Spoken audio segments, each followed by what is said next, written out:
And misuse of social media. ये हमारा एक बहुत बड़ा इसका फोकस है कि we are empowering the ordinary users of social media in this process. बाकी प्रकाश जी उस विषय को बताएंगे। हमारे शिकायत आती थी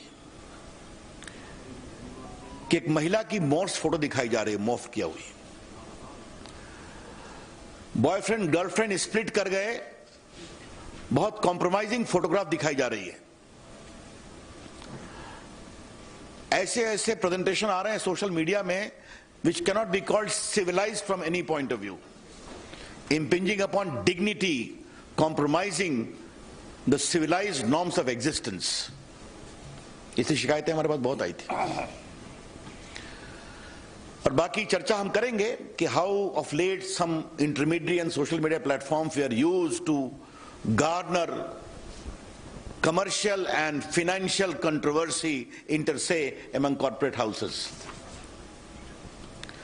हमारे सामने ये भी शिकायत आई थी कि सोशल मीडिया को आजकल क्रिमिनल, टेररिस्ट, देश में chaos, mayhem,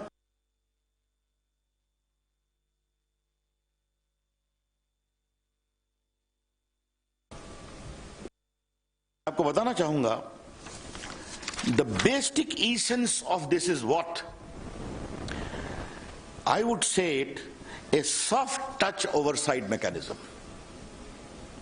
where we are insisting upon the platform to develop the mechanism and have a robust redressal of grievances। और अब जब प्रकाश जी अपनी बात कहेंगे तो वहां भी एक सॉफ्ट टच मैकेनिज्म है where the platforms be the OTT और digital platforms are being emphasised to have a proper mechanism. ये हमारा फोकस है, ये समझना चाहिए। मैं I am wish to share some statistics to you. Bharat में व्हाट्सएप के यूजर्स हैं 53 crore, YouTube users are 44.8 crore, Facebook users are 41 crore, Instagram users are 21 crore, and Twitter users are 1.75 crores। This is a good number. We are very happy about it. Indian users are using these platforms and they are also making good business case. Welcome. But what has happened, as I indicated in the very beginning, concerns are being raised over the years about rampant abuse of these social media platforms।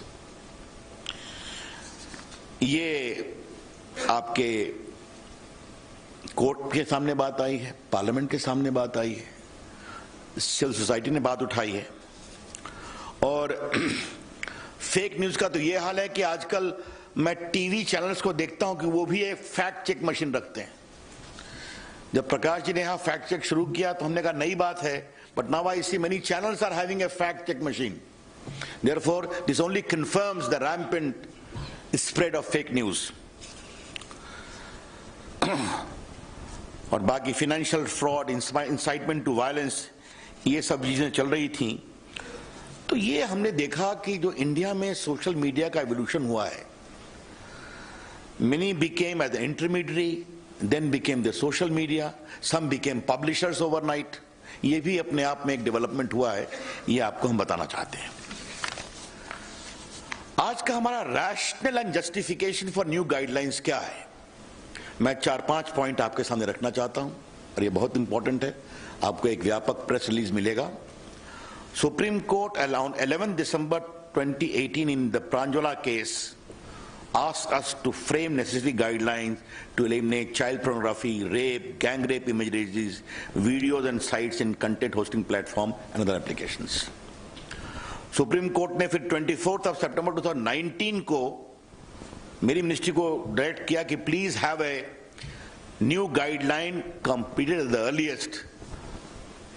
Our secretary, Mr. Ajay Sani, had filed an affidavit in the court to be doing by this year beginning itself। Rajya Sabha में 26/7/2018 को calling attention motion हुआ था fake news पर, abuse of social media पर, and all the members of parliament urged me to take action, and there is my assurance on the floor of the house कि we will improve the entire guideline। और राज्यसभा की एक ad hoc committee की report है on 3 फरवरी 2020, जहां पर pornography on social media, effect on children, hate content on social media, इसको लेकर चिंता प्रकट की गई थी। Therefore, court orders, parliamentary proceedings, I only mention of Supreme Court, there are many orders of the High Courts as well to take action in this. हमारी ministry ने व्यापक कंसल्टेशन किया। We prepared a draft on 24th of December 2018, where we received 171 comments.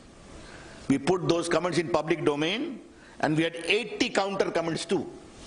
Therefore, widespread consultations was done, and also in the case of INB, which will be explained by them.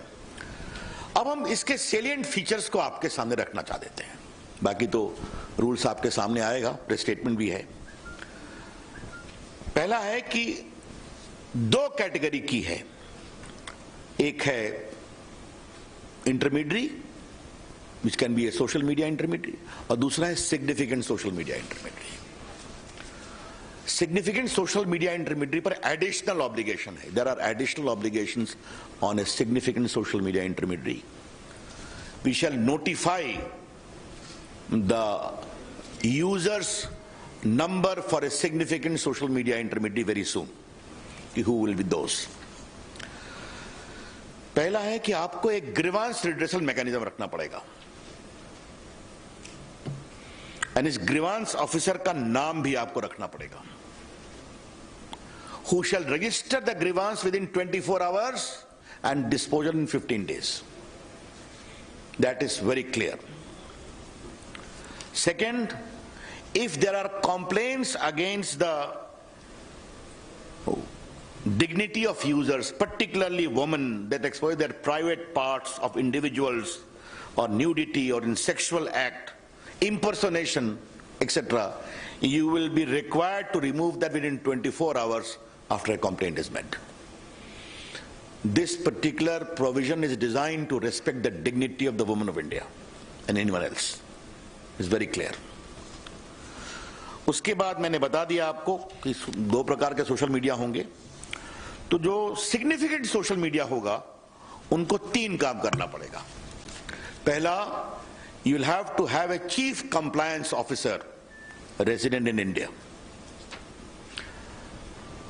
responsible for ensuring compliance of the acts and the rules. Second, a nodal contact person resident in India for having 24/7 coordination with the law enforcement agencies. तो पहला हो गया chief compliance officer, दूसरा हो गया nodal contact person, तीसरा है appoint a resident grievance officer who shall perform the grievance redressal mechanism as I indicated. And next is, you must publish a monthly compliance report कि आपके पास कितने complaints आए, आपने उन पर क्या कार्रवाई किया और क्या रिड्रेसल किया. Therefore, just to concretize, we are empowering the ordinary users of social media and other intermediaries. You must have a robust grievance redressal mechanism, instituting the complaint within 24 hours, redressal within 15 days. You must have a chief compliance officer for significant social media. You must have a nodal contact person. You must have a resident grievance officer, all residing in India. And you must give a monthly compliance report. ये बहुत स्पष्ट है. उसके बाद एक सवाल आता है फर्स्ट ओरिजिनेटर का, कि खुराफात हुई, but who was the creator, who was the first creator of the mischief? बार बार चीजें रीट्वीट पर ट्वीट होनी शुरू होती हैं, कई बार महम शुरू हो जाता है ऑन व्हाट्सएप, मॉब लिंचिंग में. तो फर्स्ट ओरिजिनेटर कौन है, इसके बारे में बताना पड़ेगा. This first originator will not, we don't like to have the content, क्योंकि कंटेंट तो बाहर आ जाता है, कई लोग ट्वीट रिट्वीट करते हैं.